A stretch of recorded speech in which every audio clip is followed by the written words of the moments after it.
Today's story name is Birbal caught the thief. मतलब बीरबल ने चोर पकड़ लिया.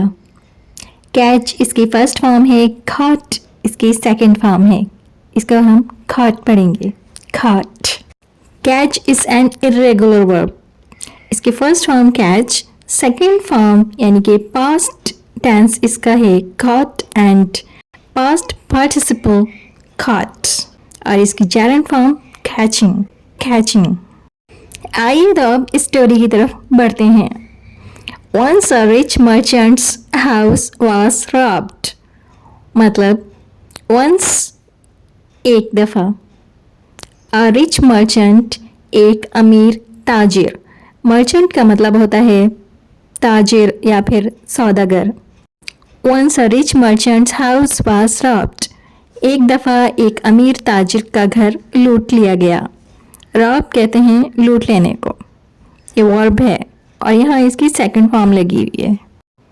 The merchant suspected that the thief was one of his servants. सौदागर को शक हुआ कि चोर इसके नौकरों में से है. मर्चेंट का मतलब होता है सौदागर. सस्पेक्टेड का मतलब होता है शुबा करना, गुमान करना. ये वर्ब है, सेकंड फॉर्म है इसकी, ईडी लगा हुआ है. और इसके बाद थीफ का मतलब होता है चोर. सर्वेंट्स का मतलब होता है मुलाजिम. So he went to Birbal and mentioned the incident.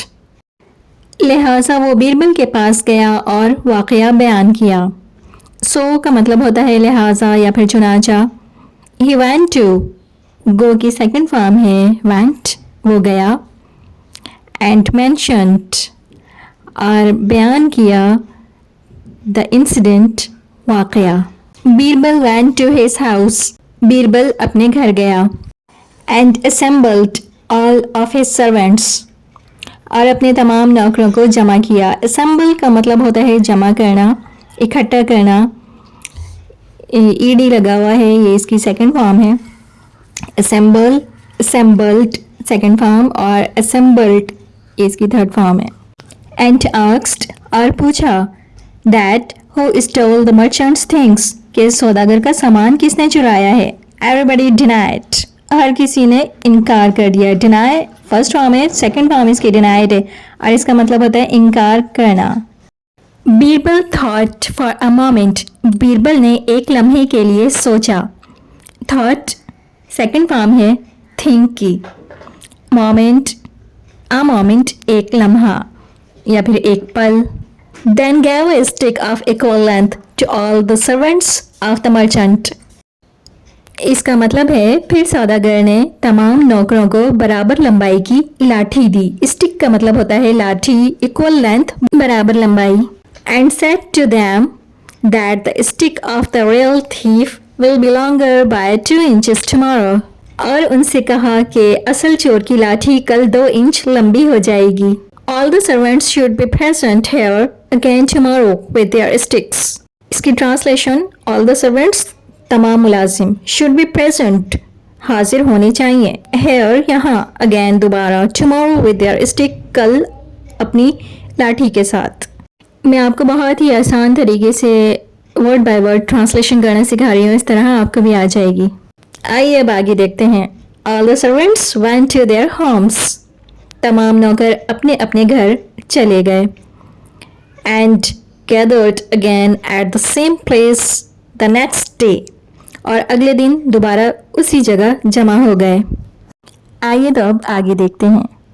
Birbal asked them to show him their sticks.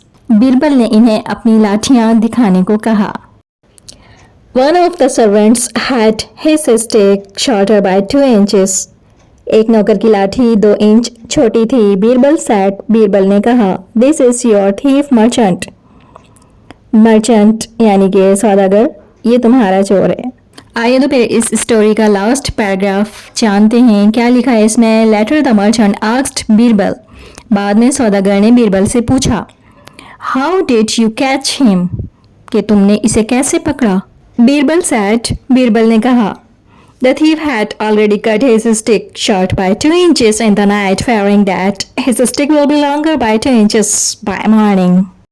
इसकी ट्रांसलेशन ये है, चोर ने रात को लाठी को 2 इंच काट कर छोटा कर दिया था, इस डर से कि सुबह तक इसकी लाठी 2 इंच लंबी हो जाएगी.